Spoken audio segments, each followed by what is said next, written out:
Welcome, this is RaiNews in English. An emergency meeting of the European Council was held yesterday in response to rising tensions in transatlantic relations triggered by Washington's ambitions regarding Greenland. Italy has urged restraint, warning against escalation and stressing the need to safeguard NATO's stability and security. During the meeting, Prime Minister Giorgia Meloni reaffirmed Italy's position. In recent days, she has worked behind the scenes to convince President Donald Trump to abandon plans for retaliatory tariffs targeting countries that have deployed troops to Greenland. In line with German Chancellor Friedrich Merz, Meloni opposed the introduction of tariffs that the European Union, unlike the United States, has not yet enacted, specifically the so-called anti-coercion instrument. Italy and Germany also declined an invitation to join the Board of Peace proposed by Trump for Gaza. Speaking to reporters about the Air Force One on the return flight from Davos in the U.S., President Trump said, "I believe Italy wants to participate, but first, the issue has to go through Parliament." The Italy-Germany bilateral summit is taking place today in Rome, following a lengthy face-to-face meeting yesterday in Brussels between Prime Minister Giorgia Meloni and Chancellor Friedrich Merz. Joint statements are expected at the conclusions of the talks around 2:30 p.m. Italy time. The summit was preceded by a business forum focused on the signing of new economic agreements. Opening the event, Foreign Minister Antonio Tajani addressed participants. Let's listen to a short excerpt of his remarks. Anche sul cambiamento climatico. We also have a clear stance on climate change. In my view, we cannot set rules that don't actually help fight it. Because when you impose unworkable regulations, you end up doing nothing for the environment and you hold back economic growth. And these are rules that just clip the wings of both industry and agriculture, and that's something we simply cannot afford. E questo noi non ce lo possiamo permettere.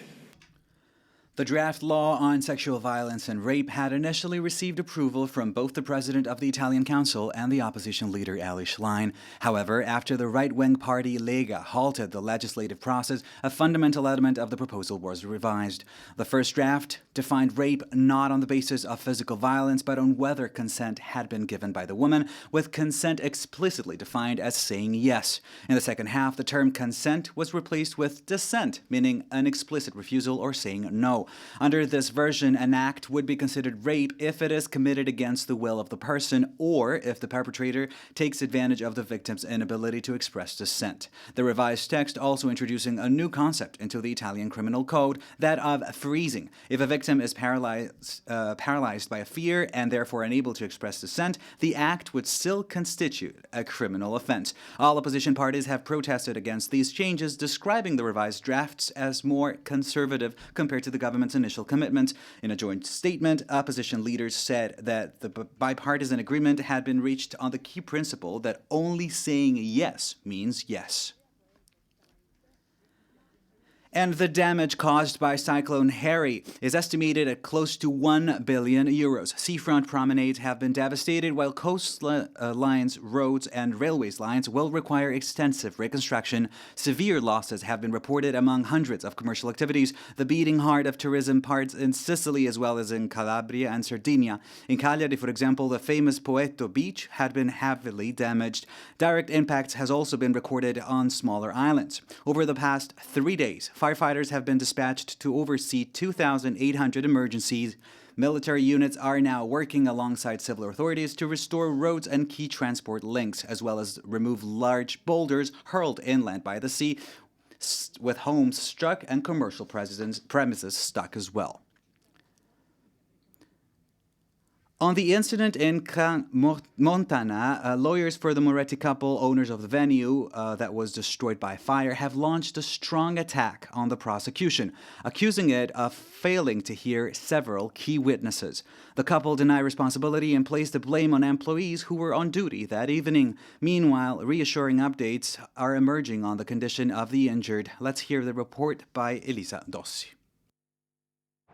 L'insegna del The Constellazione sign of the nightclub Constellation in Crans-Montana has been taken down, but hope is rising elsewhere. Elsa, 15-year-old from Biella with burns on 60% of her body, has come out of her coma in Zurich and recognized her parents. On social media, Eleonora Palmieri, a 29-year-old vet from Rimini, now recovering in Cesena, shared that life is full of fear, but above all, courage and strength to move forward. She posted photos showing her burns, scars, and her boyfriend, who never left her side and helped her escape the chaos. Meanwhile, some of the injured have been discharged, but 8 are still hospitalized. 4 remain in intensive care, with doctors monitoring both skin damage and lung issues from the smoke. Another young patient was moved to Milan for specialized treatment. Everyone is improving, said Regional Health Chief Bertolazzo, adding, "We hope to soon say that they're all out of danger." Funeral services for Valentino were held this morning in Rome at the Basilica of St. Mary and the Angels in the presence of a large and emotional crowd. His former partner and longtime business associate, Giancarlo Giammetti, addressed those gathered, thanking Valentino for what he taught us, beauty, and vowing to ensure that his legacy will never be forgotten. Prolonged applause accompanied the coffin as it left the basilica, set to the notes of Il Nostro Concerto by Umberto Bindi.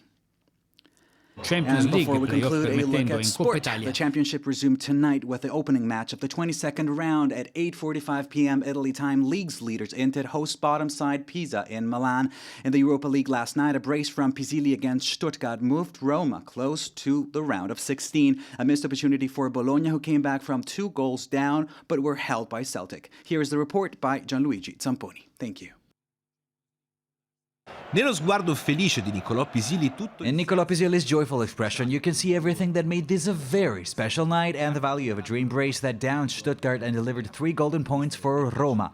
With a big Serie A showdown against Milan approaching, Gasperini reshuffled the lineup with heavy rotation, but it was the Germans who looked dangerous early on. Once past a difficult opening stretch, Roma grew in confidence with their first real thrust broke the deadlock thanks to a moment of magic.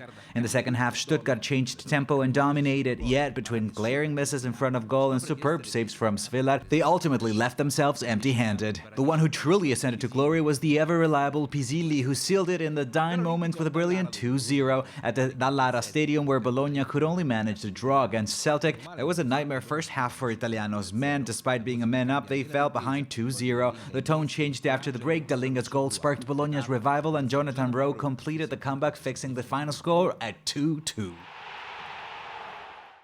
That's all for the week. Tune in next Monday for more news in English. Catch up at www.RaiNews.it.